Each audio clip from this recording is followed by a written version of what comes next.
Cunningham students, my name is Sarah and I'm a 5th grader in Miss Stinnerman's class. Hi, my name is Meredith and I'm in Miss Slater's kindergarten class. Today we're going to read you a story called Library Lion. This book is dedicated to Miss Slater for always being there for her students even during this time of quarantine. Thank you, Miss Slater. Thank you, Miss Slater. Okay. Library Lion by Michelle Knudsen, illustrated by Kevin Hawks. Go ahead, Meredith. One day, a lion came to the library. He walked right past the circulation desk and up into the stacks.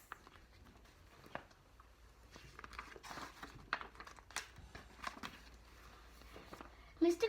McMee ran down the hall to the head librarian's office. Miss Merriweather, he called. No running, said Miss Merriweather, without looking up. But there's a lion, said Mr. McBee, in the library. Is he breaking any rules? Asked Miss Merriweather. She was very particular about rule breaking.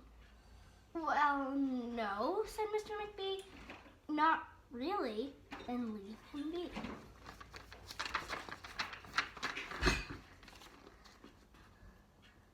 The lion wandered all around the library. He sniffed the Card catalog. He rubbed his head against the new book collection. Then he padded over to the story corner and went to sleep.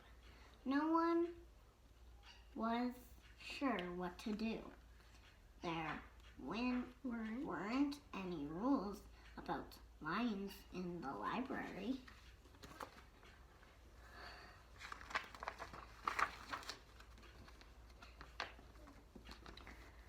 Soon it was time for story hour.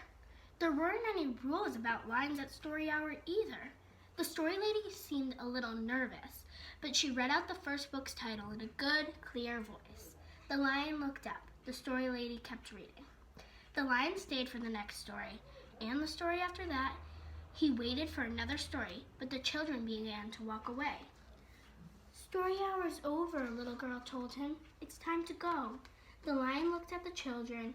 He looked at the story lady. He looked at the closed books. Then he roared very loud. Roar! What do you think Miss Merriweather thought of that? Miss Merriweather came striding out of her office. Who is making that noise? She demanded. It's the lion, said Mr. McBee. Miss Merriweather marched over to the lion. If you cannot be quiet, you will have to leave, she said in a stern voice. Those are the rules. The lion kept roaring. He sounded sad. The little girl tugged on Miss Merriweather's dress. If he promises to be quiet, can he come back for story hour tomorrow? She asked. The lion stopped roaring.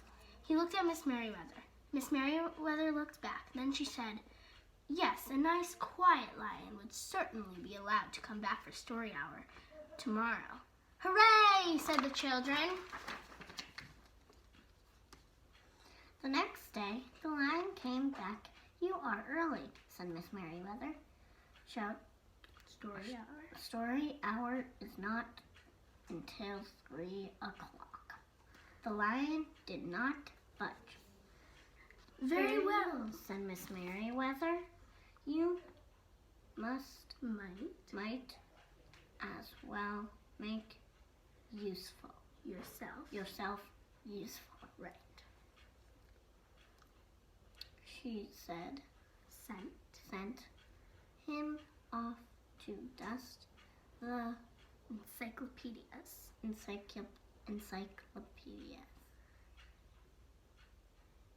until it was time for story hour. The next day, the lion came early again. This time, Miss Merriweather asked him to lick all the envelopes for the overdue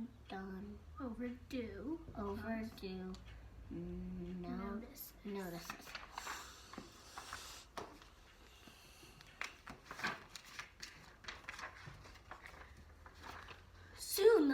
began doing things without being asked. He dusted the encyclopedias, he licked the envelopes, he let small children stand on his back to reach books on the highest shelves.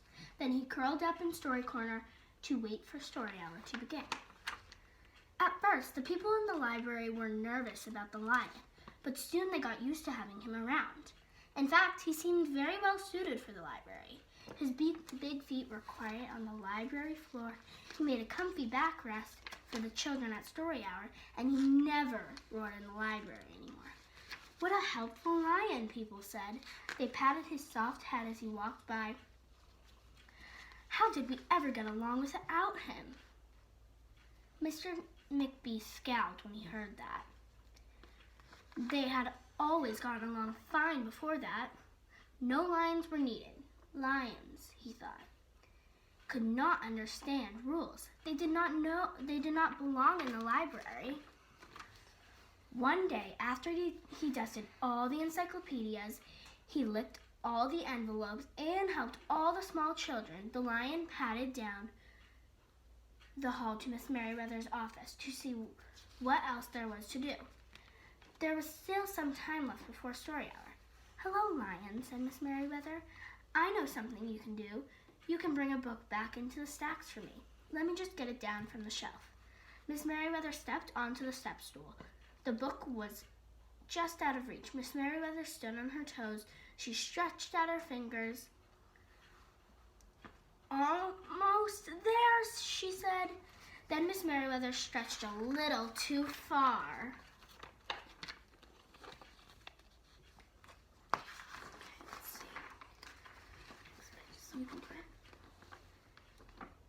"Ouch," said Miss Merriweather softly. She did not get up. "Mr. McBee," she called after a minute. "Mr. McBee!" But Mr. McBee was at the circulation desk. He could not hear her calling. "Lion," said Miss Merriweather, "please go and get Mr. McBee." The lion ran down the hall. Read that. "No running," Miss Merriweather called after him.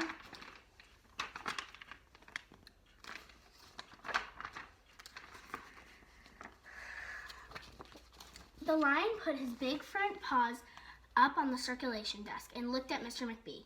"Go away, Lion," said Mr. McBee. "I'm busy." The lion whined. He pointed his nose down the hall toward Miss Merriweather's office. Mr. McBee ignored him.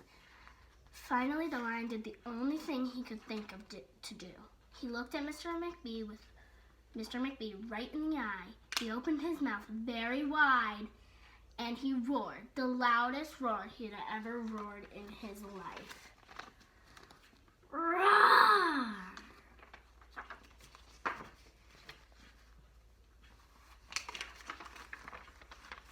Okay. Mr. McBee gasped. "You're not being quiet," he said to the lion. "You're breaking the rules." Mr. McBee walked down the hall as fast as he could. The lion did not follow him. He had broken the rules. He knew what that meant. He hung his head and walked toward the doors. Mr. McBee did not notice. "Miss Merriweather," he called as he walked. "Miss Merriweather, the lion broke the rules. The lion broke the rules." He burst into Miss Merriweather's office. She was not in her chair. "Miss Merriweather?" he asked. "Sometimes," said Miss Merriweather from the floor behind her desk, "there is a good reason to break the rules, even in the library. Now please go call a doctor. I think I've broken my arm." Mr. McBee ran to call a doctor. "No running," Miss Merriweather called after him. Read this. The next day, the things were back to normal. Almost. Miss Merriweather left arm was in a cast. The doctor had told her not to work too hard. "I will have my lion to help," said Miss Merriweather thought. But the lion did not come to the library that morning. At 3 o'clock, Miss Merriweather walked over to the story corner. The story lady was just beginning a story for the children. The lion was not there.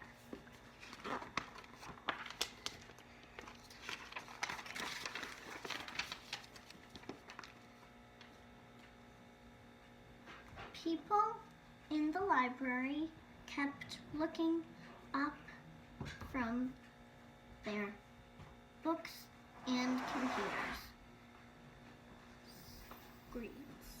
Screens, hoping they would see a familiar furry face. But the lion did not come that day. The lion did not come the next day. Either or the day after that.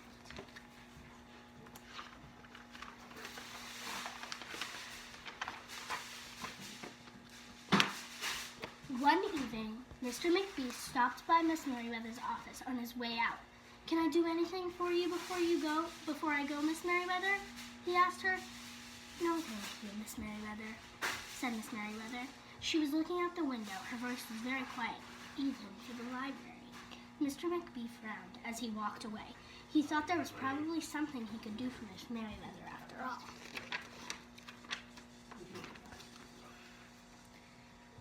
Mr. McBee left the library, but he did not go home. He walked around the neighborhood and looked around. He looked under cars. He looked behind bushes. He looked in backyards and trash cans and tree houses.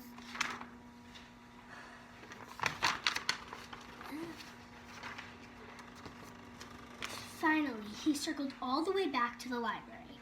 The lion was sitting outside looking in through the glass doors. "Hello, Lion," said Mr. McBee. The lion did not turn around. "I thought you might like to know," said Mr. McBee, "that there is a new rule at the library. No roaring aloud unless you have a very good reason.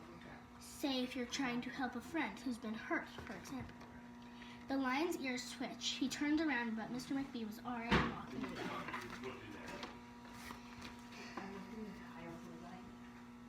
The next day, Mr. McBee walked down the hall to Miss Merriweather's office. "What is it, Miss Merriweather? What is it, Mr. McBee?" asked Mrs. Merriweather in her new sad, quiet voice. "I thought you might like to know, Mr. McBee, that there's a lion in the library." Miss Merriweather jumped up from her chair and ran down the hall. Mr. McBee smiled. "No running," he called after her. Miss Merriweather didn't listen. She calls to everyone, "No running in the library," and then she was so eager to see the lion that she ran.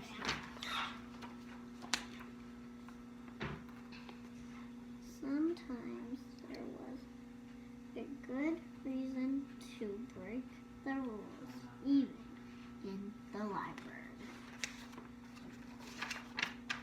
The end. Thank you so much for for watching. Make sure to send your photos of you reading to Mr. Redden and to the Google Photo folder. I hope you liked it. Thank you. Bye.